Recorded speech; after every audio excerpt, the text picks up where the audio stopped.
I have really good news for all of you American landowners. Bernie Sanders staffers were recently caught on tape by Project Veritas explaining that once they come into power, they will abolish your land rights, but they will avoid trying to execute you. They say it's damaging to the soul, and there are a lot of excesses of the 1917 Russian Revolution they will try to avoid, but they don't make any guarantees. So at least you can rest comfortably knowing they might not execute you as an American landowner. And you know what? It sounds like I'm joking, doesn't it? I'm technically only joking a little bit, right? I'm being a bit facetious, but in reality, the big news right now is Project Veritas has just released an expose on 2 more Bernie Sanders staffers talking about how they are Marxist, Leninist, anarchist extremists, how they actually plan violent and extreme actions, but are keeping it chill for now to see if they can try and win this election. The idea being, if they can do it peacefully, then they're happy. But to them, this is the revolution. I mean, I'm pretty sure Bernie Sanders called it a revolution. He calls himself the revolutionary. So I have to wonder, why is it that after Project Veritas has exposed now 4 different staffers across the U.S., we have seen no official response?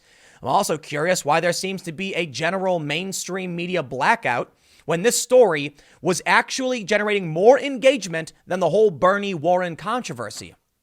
Now, I can't tell you why the mainstream media would ignore this opportunity to go after Bernie because they really don't like him, but for some reason, they ain't touching it. Maybe it's because they don't want to legitimize Project Veritas. I don't know. But in the wake of the exposés showing that Bernie Sanders, now 4 different staff members, overtly saying violence, etc., some calling for execution, some saying they want to put people in gulags, conservatives, re-education, some saying they'll stop short of executing landowners, but they will take your land away. All we've seen so far from the Sanders campaign is his staff has started locking down their social media. I mean, this is a presidential campaign. You'd think this would be big news. And I'll tell you what, man, the fact the media isn't all over this, the fact that there is no denouncement from the Sanders campaign, the fact that people won't stand up and push back against this. In fact, Sanders supporters on Twitter are laughing about it, saying, so what? It says to me that we're headed for dark times. And I mean that. The faction of violent revolutionaries in this country is growing, so much so they're in multiple offices for the front runner for the Democratic Party in the United States, dare I say. Now, I do think it's fair to point out Joe Biden is still technically the front runner in some capacities, but Bernie Sanders has quickly overtaken him in many of the early state primaries, and Democrats have started panicking. Bernie Sanders could win. You know, I'm not super concerned about the establishment Democrats losing, but I am concerned about what Project Veritas is unveiling. Let's take a look at what Veritas has reported. And I want to start with a good old line about not executing the landlords because, you know, it hurts the soul. But I love how they don't make any guarantees. Before we read the story from Veritas, make sure you head over to timcast.com/donate if you'd like to support my work. There are several different ways you can give. I have a new address available because I'm no longer in Connecticut. But the best thing you can do, share this video. Now, it's going to be a tough one, man. I'll tell you this. I know a lot of Bernie Sanders supporters, and what's really scary to me is they know nothing about any of this, right? You look at Joe Rogan saying he liked Bernie. I wonder what Joe Rogan's response would be if he saw his staff member saying these things. I think Joe's a reasonable guy, and this would probably be kind of outside of what he would consider acceptable, right? But Bernie comes across as, you know, to a lot of people, not everybody, as like a genuine, honest guy who really cares about the working class. But the reluctance or the inability or the unwillingness, or dare I say, the general support for these people, I would say the unwillingness to denounce, but it does seem there's a possible support.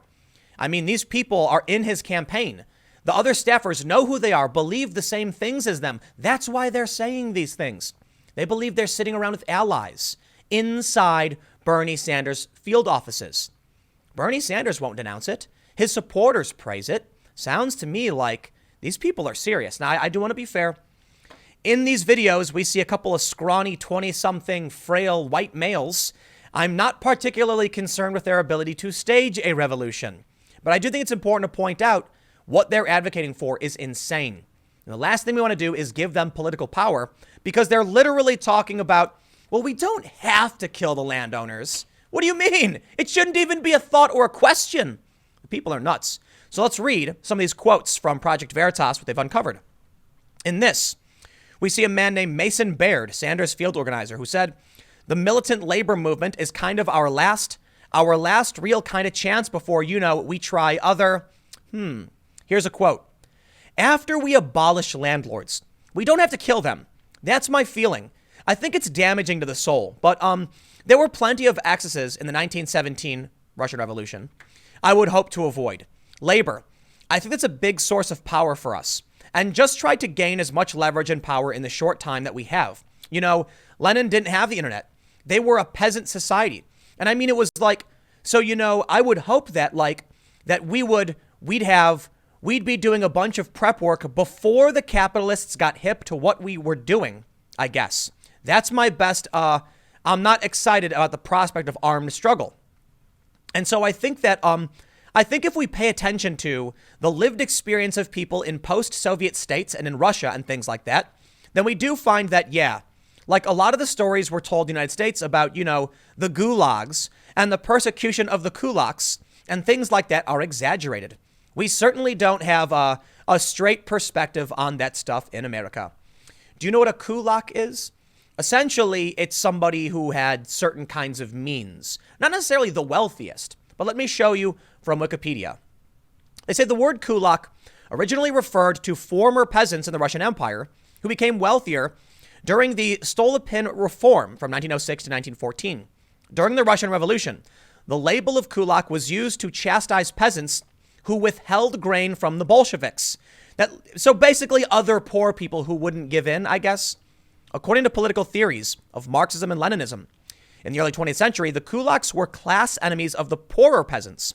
Vladimir Lenin described them as bloodsuckers, vampires, plunderers of the people, and profiteers who fatten on famine, declaring revolution against them to liberate poor peasants, farm laborers, and proletariat, the much smaller class of urban and industrial workers. During the first five-year plan, Stalin's all-out campaign to take ownership and organization from the peasantry meant peasants with a couple of cows or 5 or 6 acres more than their neighbors were labeled kulaks. Under dekulakization, government officials violently seized farms and killed resistors, deported others to labor camps, and drove many to migrate to the cities, following the loss of their property to the collective. That coming straight from Wikipedia. Now, I really wanted to lead with the landowners thing because it's one of the most extreme things they were saying. Like, well, we will draw the line at killing them, but they do want to seize your property rights. And I'd like to point out something very important about all of these types of revolutionary, communist, socialist types. There's a thing about meritocracy. Let's say one day you start growing some kind of crop, a plant, corn. You eventually learn how to grow more and more of it and do a better and better job, and you can feed more and more people. You have an expertise, you pass it down to your family members, and you start feeding the townspeople. Eventually, people like this are wondering why it is that you get more corn than everyone else when it literally comes out of the ground. So they violently overthrow the government, seize control of that farm, execute the person who was planting the crops, and guess what? None of them know how to farm. So then there's no food. It's kind of like the killing the goose who laid the golden egg. The people who know how things operate can operate them better than people who don't. But time and time again, we see the same thing from these lunatics. For some reason, they're college educated, but they don't seem to understand basic logic. If you take away the farms from the farmers and put not farmers in the farms, there won't be any food. And that happens all the time. But perhaps on purpose. Let's be real. You create the problem and then blame the higher class. You blame the other for the crisis. And the average person has a bottleneck source of information. And that's where things get really scary. They could force a famine and then blame, they say, it's your fault. And if we had communism, there would be food for everybody. Like they showed on the Wikipedia page. The kulaks were bloodsuckers, vampires, plunderers of the people who fatten on famine. That's the idea they create. So perhaps it really was just a famine sparking revolution. I think it is true. You look at a lot of the data. One of the big factors in what starts a revolution is a lack of access to basic necessities, notably food. It's also possible that these people, as we see them working in the Bernie Sanders campaign, are actually trying to foment discord because it will result in a problem that only they can solve. Now, I'm not going to speak for the entirety of the campaign. We're seeing a handful of staff. But it's fair to say, when you look at this guy, Mason Baird, we know that Bernie Sanders' staff is loaded with extremists. They actively praise Antifa. In this expose from Veritas, they talk about how they have those factions, how they're planning these things, but they got to wait. They're trying to do it through the system. Well, I'll tell you what, I think that's fair. If they want to go through the system, that's the right way to do it. But what's scary is they say they won't accept the results. They're going to try it this way. And if they don't get what they want, well, then it's overthrow the whole thing. That means they're not actually trying to play fair. They're trying to subvert our system. And our system isn't perfect, but it is pretty good. Better than many other countries. Let's read some of these quotes. Mason Baird says, we attract radical, truly radical people to the campaign. This guy said, I've canvassed with someone who's an anarchist, someone who's a Marxist-Leninist. So we attract truly radical people. That's Bernie Sanders staffer explaining many other staffers hold radical and extremist views. Now you'd think with something as shocking as this, what we're hearing from the Veritas expose is that a presidential campaign has people who are contemplating the execution of not just conservatives, but even landowners. You know what that means? You could vote for Bernie Sanders. Like Steyer, the billionaire guy, you think they're gonna let him do his thing? Never gonna happen. Now, I'm not saying Bernie Sanders is gonna come out of the gate winning the election with a bunch of pitchforks and torches, tearing the system down. But they are the biggest leap towards the insanity of the far left socialist communist faction. And these staffers are saying it. But I'll tell you one thing, man. I don't know exactly who said this, but there was a point made by somebody about how when it comes to communist revolution, the first class of people they need to eliminate are the upper class leftists who actually support them, the intellectuals, the people who understand how the revolution happened to prevent another one from happening. You see how this works. You look at these people at the Bernie Sanders campaign, and I don't know exactly if they're college educated, but they tend to be. You see these college educated intellectuals talking about a workers' revolution. Why is it that the workers are actually not in favor of this? They tend to be, fairly moderate or even conservative. These intellectuals, like this, field organizer for Bernie, they come out and say all these fancy things they learned in college. Well, as soon as the revolution happens, the people in power who take power, the corrupt, they look at you and they say, you know how to start the revolution. We don't like that, so you're the first to go. That's what they don't realize. So he says, I think the goal is just to build a coalition. A lot of people, their politics fall outside of the American norm. So their politics are Marxist-Leninist, they're anarchists. So these types of folks, they have more of a mind for direct action, for engaging in politics outside of the electoral system. Bernie said that the only way we're going to live is if we have this mass movement going after this election. For the first time in my life, I'm going to paraphrase because these people stutter too much. Maybe even probably most of our lives in American history, we're going to have, like if we have Bernie in the White House, we're going to have a real plan for dual power where we'll have the presidency and we'll have a mass movement right alongside it. That's going to be like institutionalized and supported. And I'd like to participate in it. Once we break up Google, YouTube, Facebook, nationalize these things, then that would be a huge thing forward so far as education stuff goes. He says we would need a federal government and labor union movement that is working together to strip power away from capitalists and preferably directing violence toward property. At the end of the day, this kind of stuff will come out through practice, through the work, and it's hard for me to talk about it in the moment we live, because I think China today is not what Mao envisioned, right? It was through the practice of Chinese people doing the work to create the China today. So we're never going, I think a lot of these answers are going to come through practice. We're going to try things aren't going to work. We're going to move on to the next thing, and we're going to try to be as conscious and intentional about those things. But when you get into a certain level of detail and depth, it's like, that's kind of my cop-out. It comes through the work, the answers come through the work. It's going to take militancy, like a militant labor movement that's willing to strike. And if necessary, just destroy property and things like that. A militant labor movement is kind of our last real chance before we try ... other means. You know what that is? You know what other means is? Just complete destruction, a tearing down of our way of life, of our system, of our safety, security, of our comfort, of our access to resources. These people are truly, truly insane. They are deranged, dare I say it, even brainwashed into believing just insane things. And I'll be the first to tell you, I think we in this country have a problem with overconsumption. And that will lead us to a dangerous path. If we keep consuming and consuming, eventually we pollute our earth. But human ingenuity is incredible. Perhaps we will develop new technologies and solve these problems, and that's what I'm hoping for. The answer is not a mass culling. You may notice when you watch movies to human beings around the world, the bad guy tends to be the one who thinks he should, kill everybody because of the problems they're causing. In fact, Thanos in the Avengers film is literally trying to do that. So you have these people who talk about destruction, rage, anger, and militancy. That's not positive. It's not hopeful. It's the opposite. The Bernie Sanders staffers are the opposite of hope and change. They're violence, destruction, pain, and suffering. Now, here's the best part. The best part is establishment panics over Sanders could aid his 2020 prospects. This from just about a week ago. Then we have this. Sanders surges while Warren wanes. This story from just the other day. And you know why this story is the funniest? The smears came out. Elizabeth Warren accused Bernie Sanders of saying a woman couldn't win the presidency. There was accusations over who was lying. And that exemplifies the first story.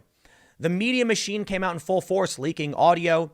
Bernie was a bigot. The Bernie bros are bad. We got story after story. Now, I can't tell you why the media won't go after this Veritas stuff and use it. But we can see the machine really did come for Bernie. And what happened? It helped Bernie Sanders. Now, look, I think it's important to draw a distinction between Bernie's insane staffers and Bernie Sanders. But I think it's important to point out that Bernie has it should be easy for Bernie to truly come out and denounce now the 4 staffers who have called for this extreme rhetoric and behavior and action. He hasn't. Why? I don't know. That's why I can only assume at this point with these 4 staffers, Bernie must know and actually support what they're saying. I mean, Bernie is the revolutionary candidate, right? I'd have to imagine, if Bernie really cared about this stuff and thought it was bad, he'd immediately say so. They slap the word democratic in front of the word socialism, but when you hear them behind closed doors, they say, well, we don't have to kill the landowners. It's bad for the soul. Why would you even consider it? Why would you even contemplate it? Why would it even be a question? Murder is wrong. You shouldn't kill anyone. And that's at the heart of what they're talking about. That's what the democratic means in front of democratic socialist. It means, well, we don't have to kill you so long as you do what we say. But of course, there's a big problem. How do you create a system where everyone bends the knee to the authority and ideology without these atrocities? There's a reason why every single time they've tried socialism or communism, there have been what I could define as a mass purge of wrongthink, because those ideas spread like a virus. And as people start talking about freedom and people start exercising free thought and original opinions, well, it becomes problematic to your system of control. The reality is, most people are not, or I should say humanity isn't built around this ant-like behavior. Sure, ants live for the colony and not themselves, but human beings don't. We are individuals. We have ego, for better or for worse. We strive to live and do better, and it's been greatly beneficial to us so far. When these lunatics try to implement their communism while saying real communism has never been tried, there's a reason why they all do the exact same things. To actually achieve a homogenous culture where everyone behaves like the Borg from Star Trek, the only way to get rid of the people who don't agree with that is to, just get rid of them. The fast way. There's no democratic way to do it. It just won't happen. I mean, I suppose there's algorithmic manipulation through social media, marginalization of certain peoples, but for the most part, you can see from their language, the thought has crossed their mind. Maybe if you own property, maybe you gotta go. So in their desperation, the establishment trying to smear Bernie actually just helped him. And I think there's actually another interesting point to be made about why the media will not talk about the Veritas leaks. Because the radical leftists like what's being said. And so maybe the real issue is the media shouldn't amplify what these people are calling for.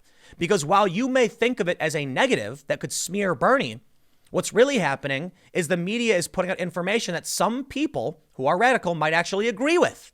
For all you know, like this smear, it could help Bernie Sanders. I bring you now, though, to my favorite story thus far. Quote, "Oh my God, Sanders can win. Democrats grapple with Bernie surge in Iowa. 4 years ago, the Vermont senator caught the Democratic establishment sleeping in Iowa. Could he do it again?" Well, I'll tell you what. I don't necessarily think Bernie is the worst guy on the planet, but I think Bernie is harboring radical extremists who hold insane ideological views, who believe violence is a good thing, who have now, Bernie staffers overtly called for destroying people's property, who have contemplated the execution of landowners. They say landlords, I'll be fair. But I mean, honestly, if you own a house, you're a landowner, right? And you might rent it. So we'll see to what degree they really will go down the line. But as we saw from the Wikipedia page on the kulaks, you may have had 1 or 2 cows more than your neighbor, and they considered you wealthy. And that puts a target on your back. Maybe you own 2 properties, not particularly expensive ones. Maybe you Airbnb something, and that makes you a landlord. We don't know where they'll draw the line. These people are nuts. I'll tell you what I'm scared of. Bernie Sanders has a lot of crazy ideas. A lot of ideas that have been championed by some very bad countries. Now, in the past, I was a fan of Bernie. But I'm growing more and more concerned with Bernie's refusal to condemn the true insanity. I'll tell you what, my friends, or I'll say this, someone like Joe Rogan, I'd be willing to bet absolutely Joe Rogan would denounce what was being said by Bernie staffers. Now, I'm sure there are a lot of Bernie people who would come back and say, listen, so a handful of people have said these things. At this point, I'm not buying it. I'm sorry. I will not accept that as an answer. I'm not saying Joe should or shouldn't, talk about this stuff. I do think it's funny that Joe completely ignored the whole cycle about him, because I respect him for doing so. It has nothing to do with him. He gave an opinion. They went nuts with it. But I know a lot of people who are Bernie supporters who don't know anything about this. And you need to tell them. That's why I said it might be hard when you share this video. Listen, Bernie Sanders now, 4 different staffers, expose by Project Veritas, espousing extremist, violent rhetoric, calling for the execution, contemplating the execution of, or the re-education, gulagging of people they don't like Republicans, or even moderates, or even liberals. And I'll tell you this too, look at history. They go after the liberal intellectuals first because those are the people who understand how to start the revolution. You got to stop the new revolution from forming. Otherwise, you see what happened in Egypt. 2 revolutions in the span of a year. So they know exactly what they need to do. My concern is, while I don't think Bernie is like the ringleader of a communist revolution necessarily, I think Bernie's refusal to denounce this should be worrisome to everybody, because I have to wonder why he wouldn't do it. He absolutely should, but he's not. All we've seen so far is that his staffers have started shutting down their social media accounts, and the media won't talk about it. Bernie Sanders, his national deputy director of communications, deputy digital communications director, locked down her Twitter account in a presidential election. You'd think that would be huge news. Nobody's talking about it. If I do a Google search of Bernie Sanders staff, doesn't come up. We see the Daily Wire. Conservative outlets are bringing it up, but regular mainstream outlets, they don't really talk about it. When we search for Bernie Sanders, we definitely don't see it. It's Vox, it's Joe Rogan, it's capitalism. Look at this one. Capitalism broke young adulthood. It seems that many of these media outlets are sympathetic to those ideas being espoused. I'll tell you what. I've talked in the past about the potential for civil war. Laugh all you want. Bill Maher talked about it too. He said it's possible. But Bill Maher is missing something important. Bill Maher says that if we repeatedly mock and berate and belittle each other, Trump supporters namely from his side, it could lead to a real civil war. But what happens when the violent militant faction of the far left and Bernie Sanders campaign come into power and the Trump supporters, conservatives and moderates say, no way? Well, then it means that civil war is coming regardless. If this faction is truly growing, if there is a sleeping faction of far left extremists within Bernie Sanders' camp, and he's the front runner and he wins, these people will act as the frontline guards to keep people in line. And the regular people will probably pushed back. Look, I'll put it this way. The recipe for a full-on civil war is there. With Antifa, with mass protest, with calls for violence, these people Veritas have exposed literally talk about how they're planning extremist actions. Let me show you the screenshot. I'll wrap it up with this. Daniel Taylor, Sanders field organizer. It is unfortunate that we have to make plans for extreme action. But like I said, they're not going to give it to us. Let me end by reiterating. A staffer for Bernie Sanders said they are planning extreme action. I've had enough. Don't come to me and say it's only a handful of people. This is 4 different staffers in 2 different states. They're shutting down their social media. Bernie won't call it out. And apparently, if you look at this video from Veritas, they show symbols of people in other states too. Stands to reason that that Project Veritas has a handful more. This is not an isolated incident. This is Bernie's growing faction of the far left. I find it quite troubling. We'll see what happens. Stick around. Next segment's coming up at youtube.com/TimCastNews at 6 p.m. And I will see you all then.